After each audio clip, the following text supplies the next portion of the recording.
Hello foodies, ನಾನು ನಿಮ್ಮ ಶುದ್ಧ ದೇಸಿ ಫುಡಿ ಹುಡುಗಿ ಅನು. ಎಲ್ಲ ಹಿರಿಯರು ತುಂಬ ಒಳ್ಳೆ ಸಜೆಷನ್ಸ್ ಕೊಡೋ ಒಂದೊಳ್ಳೆ ಎಲೆಯಿಂದ ಮಾಡೋ ಅಂಥ ಒಂದು ಫುಡ್ನ ಹೇಳ್ಕೊಡ್ತಿದ್ದೀನಿ. ಬಸಳೆ ಸೊಪ್ಪು.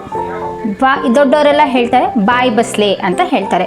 ಏನಕ್ಕಪ್ಪ ಅಂದರೆ ಬಾಯಿ ಹುಣ್ಣ ಆದಾಗ ಆ ಸೊಪ್ಪಿನ ಪಲ್ಯ ಆಗಲಿ ತಂಬುಳಿ ಆಗಲಿ ಹುಳಿ ತಿಂದಾಗ ಬಾಯಲ್ಲಾಗಿರೋ ಹುಣ್ಣು ಬೇಗ ಆರಾಮಾಗುತ್ತೆ. ಆಮೇಲೆ ತುಂಬ ಒಳ್ಳೆ ಹೆಲ್ದಿ ಫುಡ್ನ ನಾನು ತೋರಿಸ್ತಿದ್ದೀನಿ.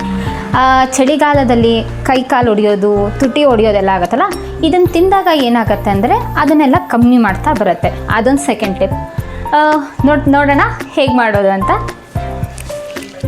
ಇದೆ ಬಸಳೆ ಸೊಪ್ಪು. ಈ ಶೇಪಲ್ಲಿರುತ್ತೆ, ವಿಳೆದೆಲೆ ಥರ ಇರುತ್ತೆ. ಆದರೆ ವಿಳೆದೆಲೆ ಅಷ್ಟು ಗ್ರೀನ್ ಇಲ್ಲ, ಇದು ಸ್ವಲ್ಪ ಲೈಟ್ ಗ್ರೀನ್ ಇದೆ. ಇದನ್ನು ಆರಾಮಾಗಿ ಮನೆ ಹತ್ರನೇ ಬೆಳೆಸ್ಕೊಬೋದು. ಇದು ಬಳ್ಳಿಯಲ್ಲಿ ಬೆಳೆಯುತ್ತೆ. ಇದನ್ನು ನೀವು ಮನೆ ಹತ್ರ ಹಾಕ್ಕೊಂಡ್ರೆ ಆರಾಮಾಗಿ ಮನೆ ಹತ್ರ ಬೆಳೆಯುತ್ತೆ. ಒಂದು ಒಳ್ಳೆ ಮೆಡಿಸಿನನ್ನು ಮನೆಯಲ್ಲೇ ಬೆಳೆಸ್ತಿರ್ತೀರ. ಫಸ್ಟು ಮೇನ್ ಇಂಗ್ರೀಡಿಯೆಂಟ್ಸ್ ಬಸಳೆ ಸೊಪ್ಪು. ಇದನ್ನು ತೊಳೆದು ಇಟ್ಕೊಂಡಿದ್ದೀನಿ.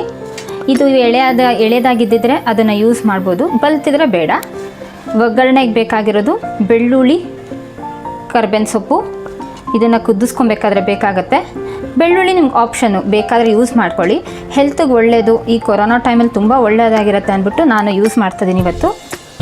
ಇನ್ನು ಬೇಕಾಗಿರೋ ಐಟಮ್ಸು ಜೀರಿಗೆ, ಧನ್ಯ, 1 ಸ್ಪೂನ್ ಅಕ್ಕಿ, ಹುಣಸೆ ಹಣ್ಣು, ಬ್ಯಾಡಗೆ ಮೆಣಸಿನ್ಕಾಯಿ, ಗುಂಟೂರು ಮೆಣಸಿನ್ಕಾಯಿ 3. ಇಷ್ಟನ್ನು ನಾನು ಫ್ರೈ ಮಾಡಿಕೊಂಡು ಗ್ರೈಂಡ್ ಮಾಡ್ಕೊಂಡಿದ್ದೀನಿ. ಈ ಥರ ಆಗಿದೆ ಪೌಡರು. ಮಿಕ್ಸಿಗೆ ಫಸ್ಟು ಕಾಯಿ ತುರಿ ಹಾಕ್ಕೊಂಡಿದ್ದೀನಿ. ಒಂದು ಸತಿ ಆಗಲೇ ರುಬ್ಬಿದೆ. ಇನ್ನೊಂದು ಸ್ವಲ್ಪ ಕ್ಲೀನಾಗಿ ಸ್ಮ್ಯಾಶ್ ಆಗೋಕ್ಕೋಸ್ಕರ ಇನ್ನೊಂದು ಸತಿ ಹಾಕ್ತಿದ್ದೀನಿ.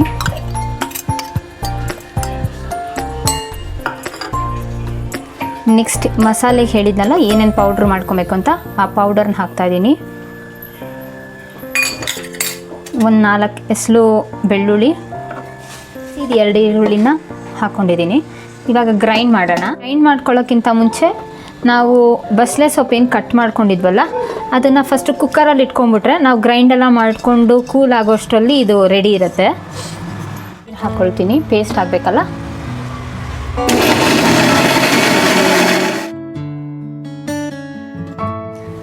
ಸೊ ಕನ್ಸಿಸ್ಟೆನ್ಸಿ ಗೊತ್ತಾಗ್ತಾಯಿದೆ ನಿಮಗೆ, ಎಲ್ಲ ಚೆನ್ನಾಗಿ ರುಬ್ಬಿದೆ. ಬನ್ನಿ ಹುಳಿ ಮಾಡೋಣ. ಕುಕ್ಕರ್ ಕೂಗಿದೆ, ಒಂದು 2 ಸತಿ ಕೂಗಿಸಿದ್ರೆ ಸಾಕು, ಯಾಕೆಂದರೆ ಇದು ಸೊಪ್ಪಲ್ವಾ, ಬೇಗ ಬೇಯುತ್ತೆ. ಈಗ ಒಗ್ಗರಣೆ ಹಾಕ್ಕೊಳ್ಳೋಣ. ಲೋ ಫ್ಲೇಮಲ್ಲಿ ಇಟ್ಟಿದ್ದೀನಿ. ಸ್ವಲ್ಪ ಪಾತ್ರೆ ಬಿಸಿ ಆದಮೇಲೆ 3 ಸ್ಪೂನ್ಸ್ ಎಣ್ಣೆ ಹಾಕ್ಕೊಳ್ತಾ ಇದ್ದೀನಿ. ಎಣ್ಣೆ ಬಿಸಿ ಆದಮೇಲೆ ಸಾಸಿವೆ ಹಾಕ್ಕೊಳ್ತಾ ಇದ್ದೀನಿ. ಸಾಸಿವೆ ಚಟ್ ಅಂತ ಇದೆ. ಕರ್ಬೇವಿನ ಸೊಪ್ಪು,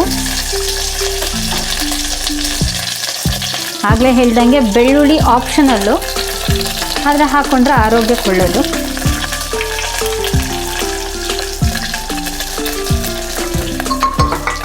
ಈಗ ಏನು ಸೊಪ್ಪು ಬೇಯಿಸ್ಕೊಂಡಿದ್ದೀವೋ ಅದನ್ನು ಹಾಕ್ಕೊಳ್ಳೋಣ.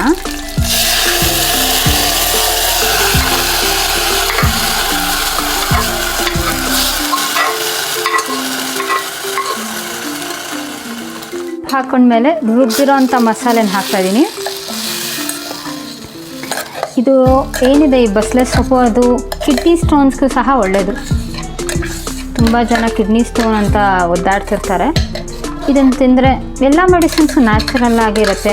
ನಾವು ಸ್ವಲ್ಪ ತೀರಾ ಇಂಗ್ಲೀಷ್ ಮೆಡಿಸಿನ್ಗೆ ಹೋಗೋಕ್ಕಿಂತ ಮುಂಚೆ ನ್ಯಾಚುರಲ್ಲಾಗಿ ನಾವು ಹೋಮ್ ರೆಮಿಡೀಸ್ ಮಾಡ್ಕೊಳ್ಳೋದು ತುಂಬ ಒಳ್ಳೆಯದು.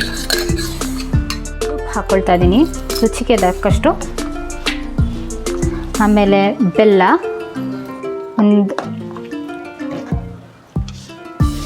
ಇದು ಒಂದು 10 ನಿಮಿಷ ಬೇಯಬೇಕು. ಮೀಡಿಯಮ್ ಫ್ಲೇಮಲ್ಲೇ ಕುದೀಲಿ. ಆವಾಗವಾಗ ನಾವು ಮಿಕ್ಸ್ ಮಾಡ್ತಾ ಇರಬೇಕು, ಯಾಕೆಂದರೆ ಅದು ಕೆಳಗಡೆ ಸಿಗುತ್ತೆ. ಸೊ ನೀವು ಕುದಿಯೋದು ನೋಡ್ತಾ ಇದ್ದೀರಾ, ತುಂಬ ಚೆನ್ನಾಗಾಗಿದೆ. ಈವನ್ ಸ್ಮೆಲ್ ಕೂಡ ಬರ್ತಿದೆ. ಮನೇಲಿ ಟ್ರೈ ಮಾಡಿ, ಹೆಲ್ದಿ ಆಗಿರಿ. ಹೀಗೆ ನಮಗೂ ಸಪೋರ್ಟ್ ಮಾಡ್ತಾಯಿರಿ. ನಾವು ಹೊಸ ವೀಡಿಯೋಸು ಹೊಸದಾಗಿ ನಾನು ಕಲಿತು ಟ್ರೈ ಮಾಡ್ತೀನಿ. ಬಸಳೆ ಸೊಪ್ಪಿನ ಹುಳಿ ರೆಡಿ ಇದೆ. ಟೇಸ್ಟ್ ನೋಡೋಣ. ತುಂಬ ಚೆನ್ನಾಗಿದೆ. ತುಪ್ಪ ಹಾಕ್ಕೊಂಡ್ರೆ ಇನ್ನೂ ಚೆನ್ನಾಗಿರುತ್ತೆ. Depends on you. ಈ ತಿಂದು ಮಜಾ ಮಾಡಿ. Do like, share, subscribe. Jai Hind, Jai Karnataka.